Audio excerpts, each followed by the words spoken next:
Bine ai venit la citirea pentru a doua jumătate a anului 2025, o citire pentru cei care au soarele, luna sau ascendentul în zodia Taur. Dacă ai dat click pe acest videoclip, cu siguranță nu este întâmplător. Probabil că sufletul tău caută un mesaj clar despre cum să mergi mai departe. Iar tarotul nu vine niciodată la întâmplare. În următoarele minute vom deschide împreună o citire completă care acoperă tot ceea ce este esențial, și anume dragoste, carieră, bani, sănătate, decizii, transformări, dar și previziuni lună cu lună din iulie până în decembrie. Ești într-o perioadă care nu doar că aduce răspunsuri, dar te și împinge să-ți asumi cine ești cu adevărat. Dacă simți că unele mesaje nu rezonează complet, îți recomand să urmărești și citirea zodiei tale ascendente sau semnul în care ai luna, pentru că acolo poți găsi exact detaliile care îți lipsesc.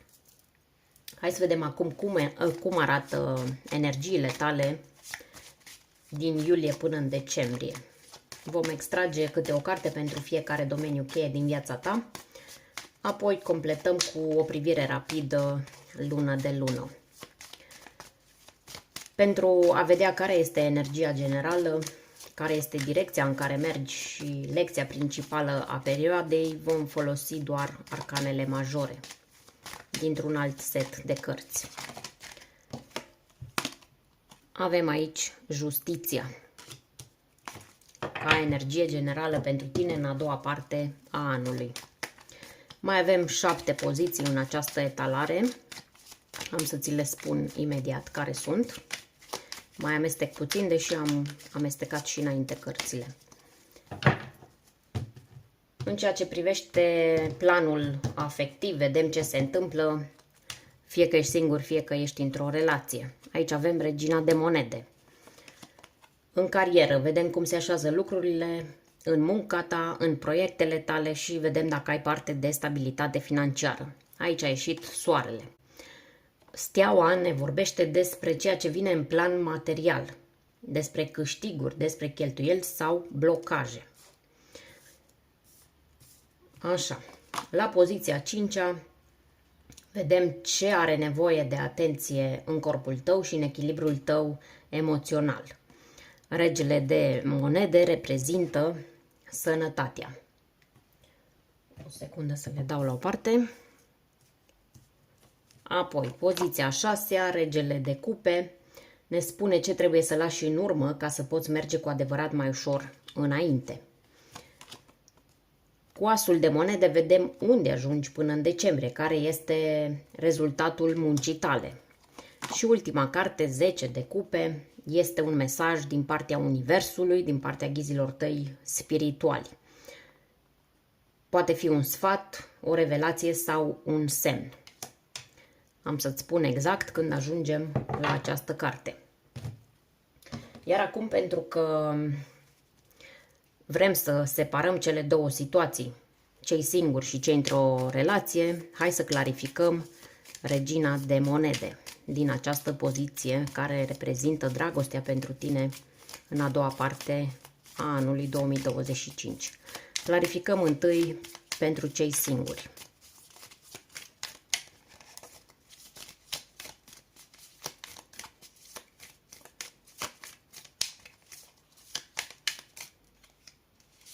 Hai să vedem dacă sare singură cartea sau cărțile. Dacă nu, am să le scot eu intuitiv. Ai puțină răbdare.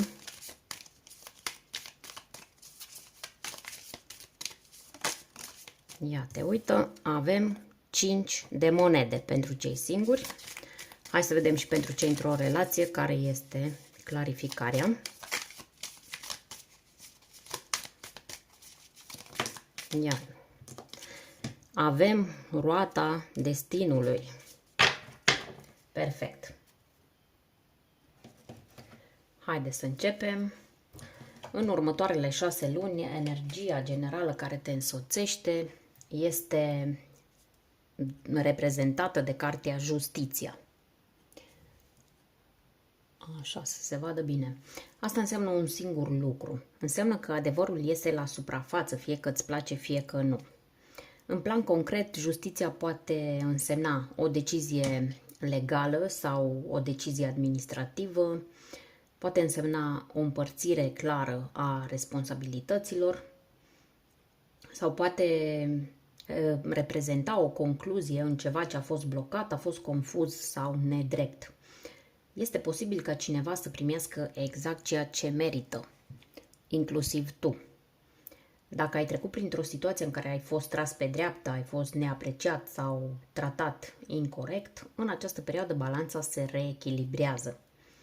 Dar și invers, dacă ai evitat să spui adevărul sau ai amânat o decizie care doare, viața te va pune față în față cu ea. Justiția este o carte guvernată de Venus în balanță, iar în decembrie 2025 Venus se află în Scorpion, aducând exact tipul de profunzime și adevăr incomod care taie cu bisturiul, să-i spunem, tot ce nu e autentic. Astrologic, acest mesaj este susținut și de Saturn retrograd în Pești până pe 28 noiembrie, un eveniment care te obligă să te maturizezi, să înțelegi ce înseamnă echilibru între tine și ceilalți. Mai mult, în acest interval vei resimți influența conjuncției Lună-Saturn din 20 noiembrie, un moment în care îți va fi clar cine e cu tine și cine nu. Îți va fi clar ce contract rămâne și ce legătură se rupe. Numerologic, Justiția este cartea numărul 11, un număr maestru și aici nu este vorba despre control, ci despre claritate. Nu mai merge să fii drăguț doar ca să eviți conflictul. Nu mai merge să accepți jumătăți de adevăr. Dacă în prima jumătate a anului ai simțit că ai tot dat, dar n-ai primit înapoi, pe măsură, și că ai făcut compromisuri care te-au costat, aceste 6 luni care urmează îți dau șansa să pui lucrurile la locul lor. Îți dau șansa să-ți recâștigi demnitatea, valoarea și echilibrul. Tarotul nu te amenință, dar te provoacă. Știi ce e drept și acum trebuie să acționezi în acel sens. Și dacă energia generală este justiția, următorul pas logic este să vedem ce se întâmplă în dragoste. Pentru că aici apare Regina de Monede, o carte a stabilității și a grijii, dar care se manifestă diferit pentru cei singuri față de cei aflați într-o relație. Regina de Monede vorbește în general despre stabilitate, grijă, fidelitate și loialitate, dar în același timp ne arată și nevoia de siguranță emoțională și practică într-o relație. Nu e vorba doar de iubire romantică aici, este vorba de faptul că ai nevoie să te simți în siguranță cu cineva. Ai nevoie să știi că te poți baza pe celălalt și că nu trebuie să demonstrezi constant cine ești. Ok, ca să înțelegem mai bine această energie, am tras 2 clarificări diferite, pentru cei singuri și pentru cei care sunt deja într-o relație. Pentru cei singuri, clarificarea este 5 de monede. Regina de Monede arată în cazul tău că ai ajuns într-un punct în care nu mai vrei iubiri de acestea jumii-juma. Ai învățat ce înseamnă să ai grijă de altcineva și poate chiar prea mult. Și acum simți că nu mai vrei să intri într-o poveste care te consumă fără să-ți dea nimic înapoi. Aici a apărut 5 de monede, o carte care arată că în adâncul tău mai este o rană nerezolvată.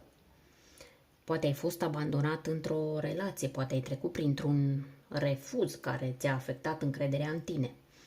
Sau poate e pur și simplu acel gând tăcut care îți răsună în minte,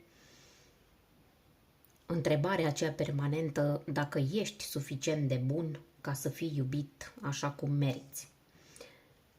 În următoarele luni, provocarea ta este să nu mai privești dragostea din locul în care ai fost rănit. Nu trebuie să-ți grăbești vindecarea, dar trebuie să știi un lucru. Dacă te compari cu durerea trecutului, nu vei putea recunoaște iubirea atunci când vine. Regina de monede îți spune clar că înainte să ceri stabilitate din partea altcuiva, ar trebui întâi să-ți o oferi ție. Și apoi, în mod natural, fără să forțezi nimic, o relație matură poate apărea. Pentru cei într-o relație, clarificarea este făcută cu roata destinului. În cazul tău, regina de monede arată că tu ești partea stabilă. Tu ești cel sau cea care ține totul împreună. Te gândești la viitor, la siguranță și la echilibru. Dar a apărut drept clarificare roata destinului și asta ne spune că urmează o perioadă în care dinamica din relația ta se schimbă. Aici poate fi vorba despre două direcții. Fie relația voastră trece la un nou nivel, mai matur, mai stabil și mai ancorat în realitate, fie apare o ruptură care vine ca un test. Începi să te întrebi dacă mai e relația ta ce trebuie sau e doar obișnuință între voi. Roata destinului ne spune că ceea ce se întâmplă în lunile următoare nu este întâmplător. Este o perioadă predestinată în care învățați lecții importante despre sprijin, despre susținere reciprocă și despre a rămâne împreună nu doar în confort, ci și în schimbare. Dacă relația voastră e solidă, trece la nivelul următor. Dacă relația e fragilă sau unul dintre voi a evoluat mai repede decât celălalt, va fi necesară o decizie.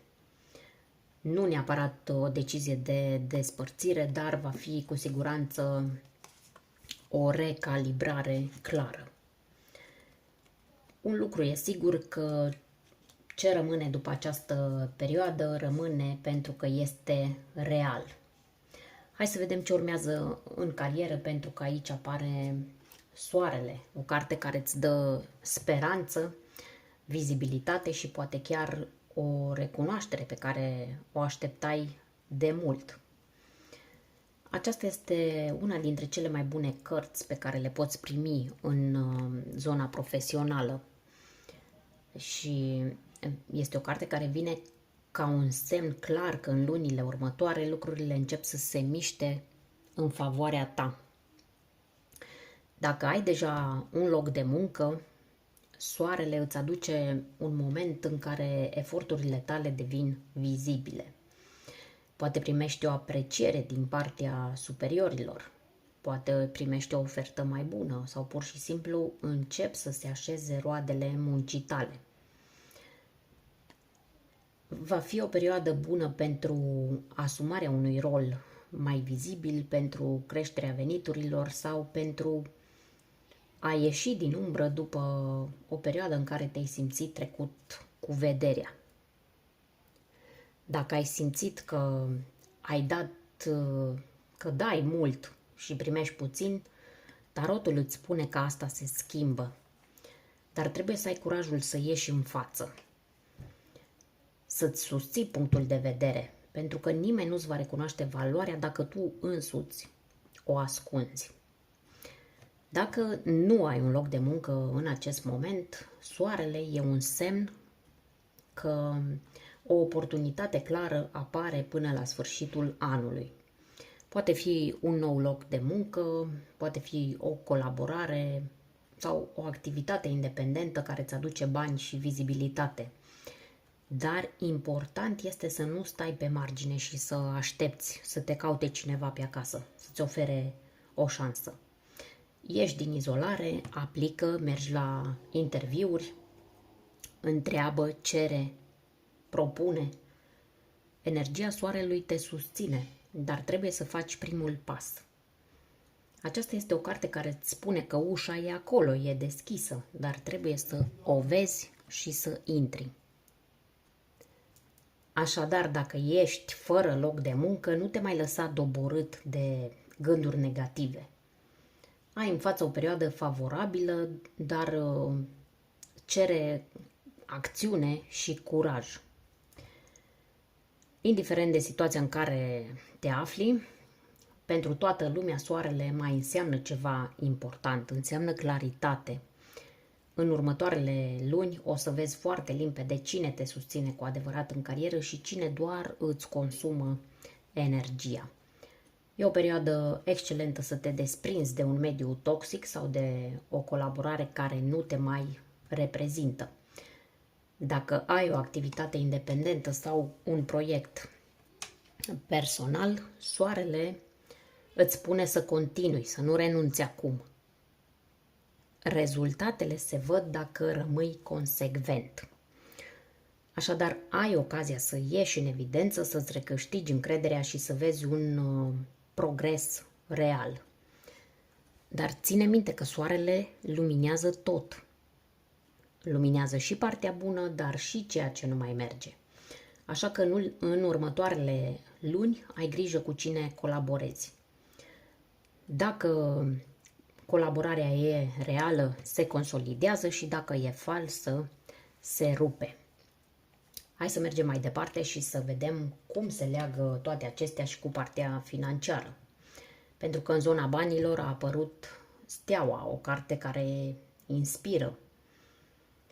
O carte care ne arată că, deși poate nu se vede totul imediat, viitorul tău financiar începe să se lumineze.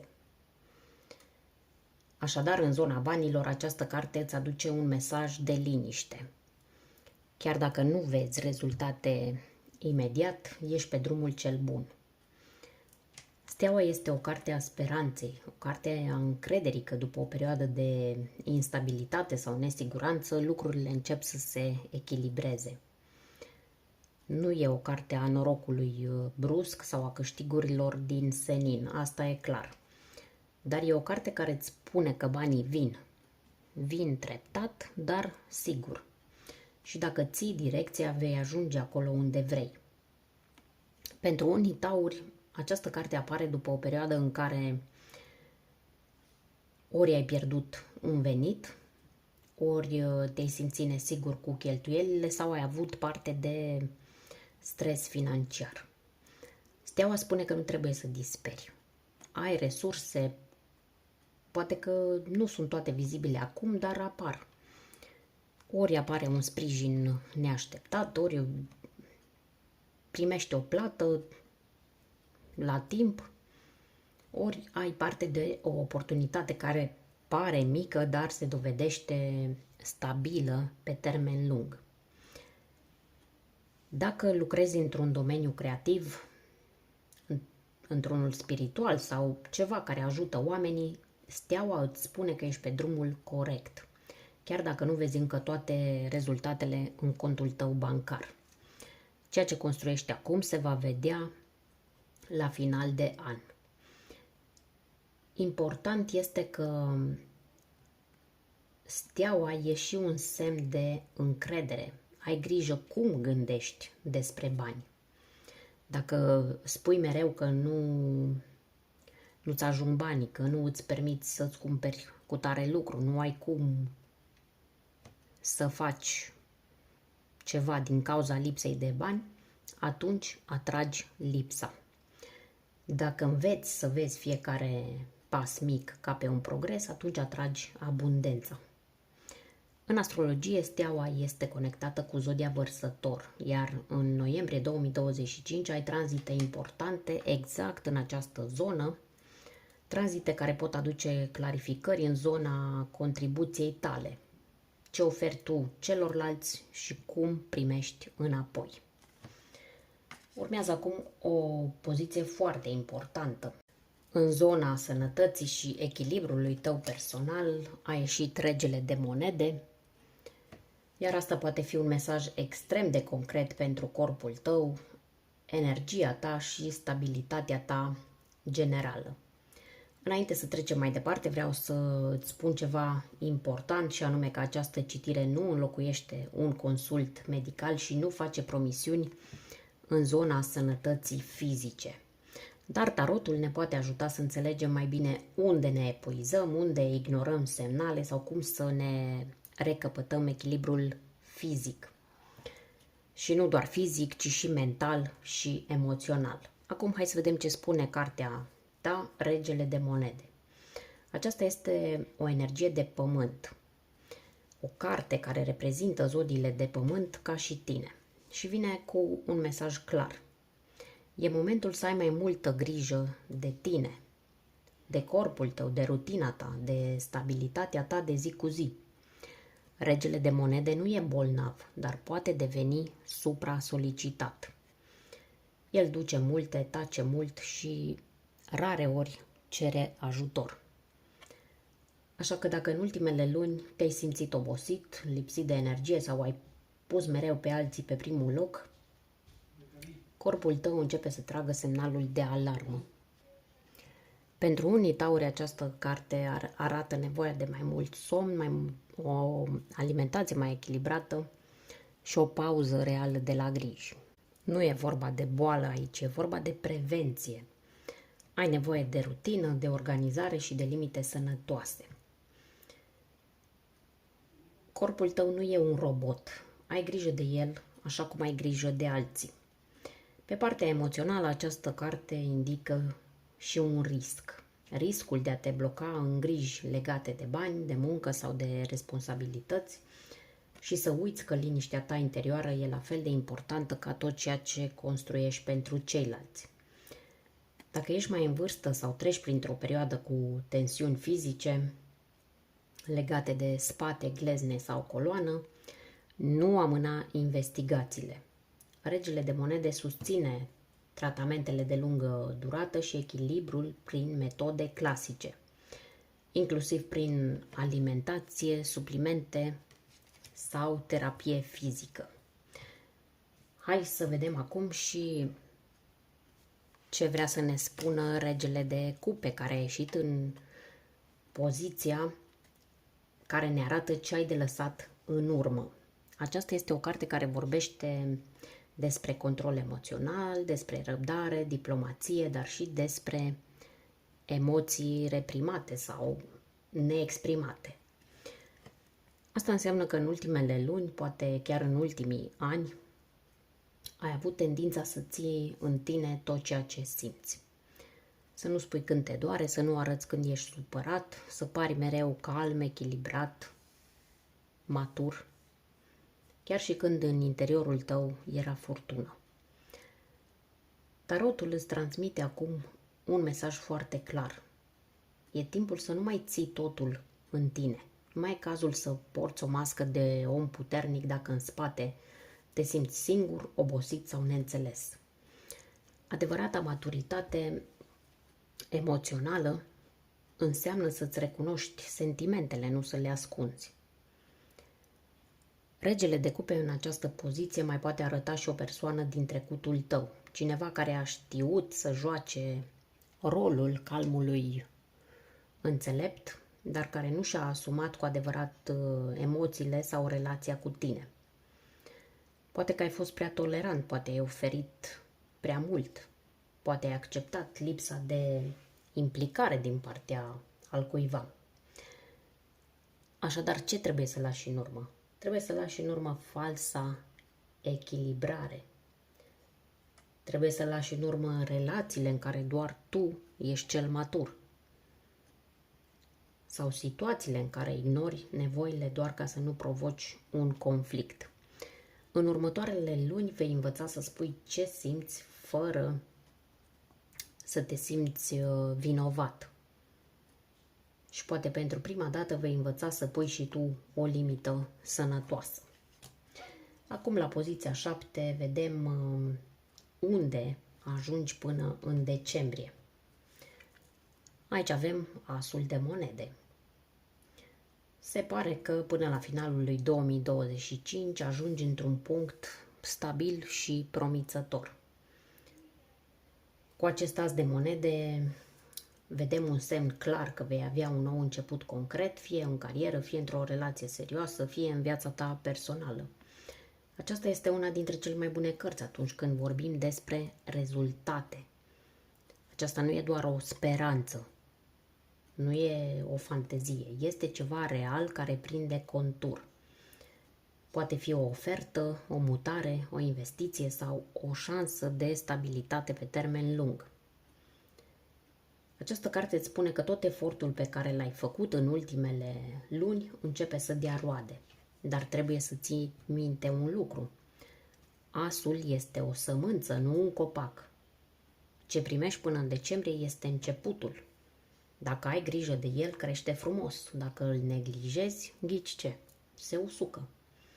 Pentru unii dintre voi, asul de monede poate însemna începutul unei relații serioase, bazate pe valori reale. Pentru alții poate însemna un contract de muncă stabil. Mai poate fi vorba despre o idee care aduce bani în viitor. Și mai poate fi pentru unii dintre voi vorba de o mutare, fie ea fizică sau simbolică. O mutare spre o viață mai sigură și mai împlinită. Până în decembrie, Universul îți pune pe masă o oportunitate solidă. Depinde de tine ce faci cu ea. Și pentru că tot am vorbit despre stabilitate și noi începuturi, hai să vedem și ce mesaj direct vine de la Univers, de la ghizii tăi spirituali. Acest mesaj vine prin cartea 10 de cupe. O carte care vorbește despre împlinire emoțională, despre armonie, despre fericire în familie și despre liniște sufletească. Dar această carte vine și cu o condiție clară. Fericirea nu se primește, se construiește. Universul îți spune că tot ce ai trăit până acum, poate lupte, renunțări sau decizii grele, toate acestea te-au adus în punctul în care în sfârșit poți avea o viață mai așezată. Nu o viață perfectă, dar una reală. O viață cu oameni sinceri, cu siguranță emoțională și cu loc pentru bucurie. 10 de cupe este semnul că familia ta sau partenerul tău sau sufletul tău pereche, toate acestea există și pot deveni o realitate palpabilă. Dar trebuie să-ți fie clar ce înseamnă fericirea pentru tine. Nu ce ți-au spus alții sau ce pare frumos pe internet. Ce simți tu, autentic. Poate ai trecut prin momente în care te-ai întrebat dacă meriți să fii fericit.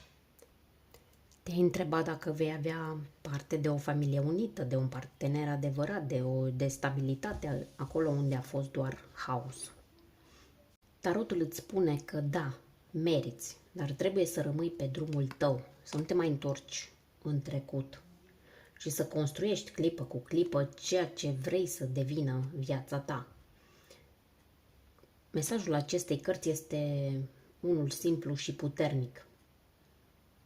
Nu te mulțumi cu mai puțin decât sufletul tău știe că există și că e posibil pentru tine. Iar în următoarele luni, dacă îți vine să te oprești sau să renunți, amintește-ți această carte. Fericirea adevărată e mai aproape decât crezi. Și pentru că tot am vorbit despre fericire, despre ceea ce meriți cu adevărat și despre construirea unei vieți în care să te simți în siguranță, hai să mergem mai departe și să vedem cum se așează aceste energii în fiecare lună în parte. Amestecăm din nou cărțile și vom scoate câte o carte pentru fiecare lună, de la iulie până la decembrie, ca să înțelegem mai bine cum evoluează lucrurile pentru tine pas cu pas. Ce se întâmplă, ce se clarifică, unde apar momente importante sau ocazii de schimbare. Așadar, hai să începem cu iulie. Vedem imediat cartea. Pentru iulie avem valetul de monede. August, steaua. Septembrie, puterea.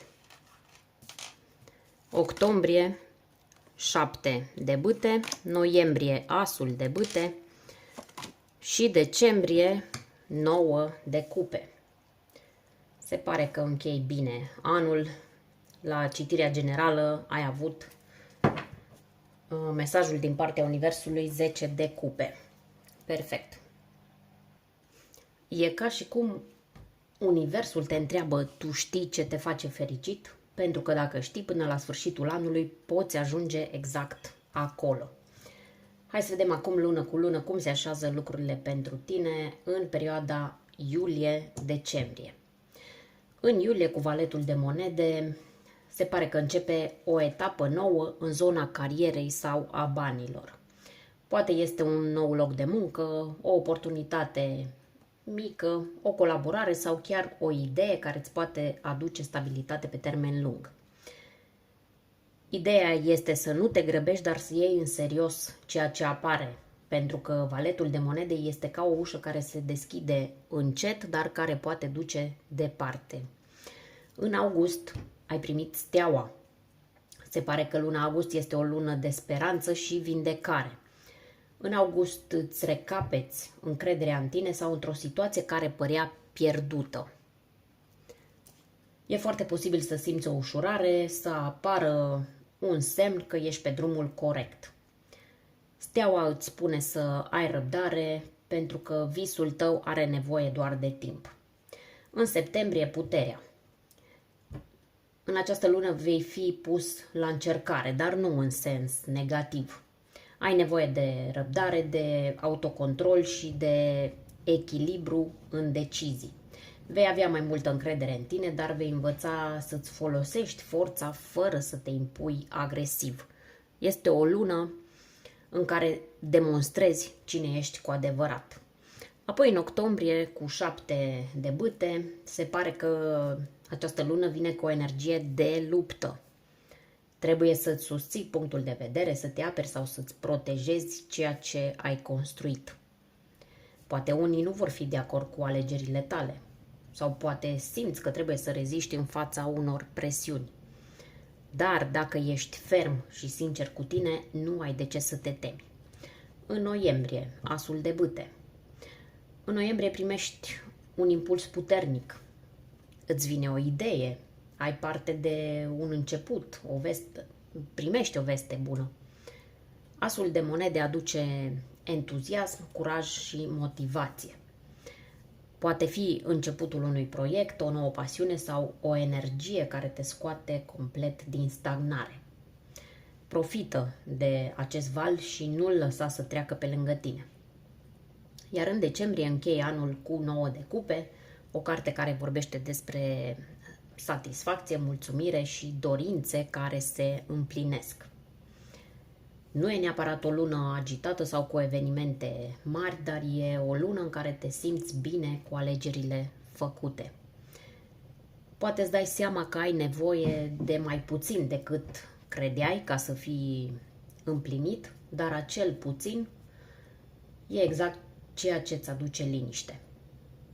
Și e cu atât mai frumos cu cât această carte vine după mesajul 10-lui de cupe, cartea pe care ai primit-o din partea ghizilor tăi spirituali. E ca și cum universul îți spune că te apropii de tot ceea ce ai visat. Continuă, nu renunța. Dragă Taur, dacă ai rămas până la finalul acestei citiri, îți mulțumesc și dacă ai auzit sunete ciudate pe parcursul acestei citiri, vreau doar să știi că erau copiii mei care sunt în vacanță, sunt acasă. De asemenea, vreau să-ți reamintesc un lucru. În a doua jumătate a lui 2025 nu mai e vorba doar despre ce se întâmplă în jurul tău. E vorba despre ce alegi tu să construiești, să păstrezi și mai ales să lași în urmă. Ai în față o perioadă care te pune în contact cu adevărul tău, cu nevoile reale ale sufletului tău. Și dacă alegi să mergi mai departe cu încredere, chiar și cu pași mici, rezultatul final poate fi exact ceea ce ai visat. Adică stabilitate, împlinire și echilibru. Sper că mesajele de azi ți-au fost de folos, iar dacă simți să susții acest canal, găsești în descriere linkul pentru o cafea virtuală.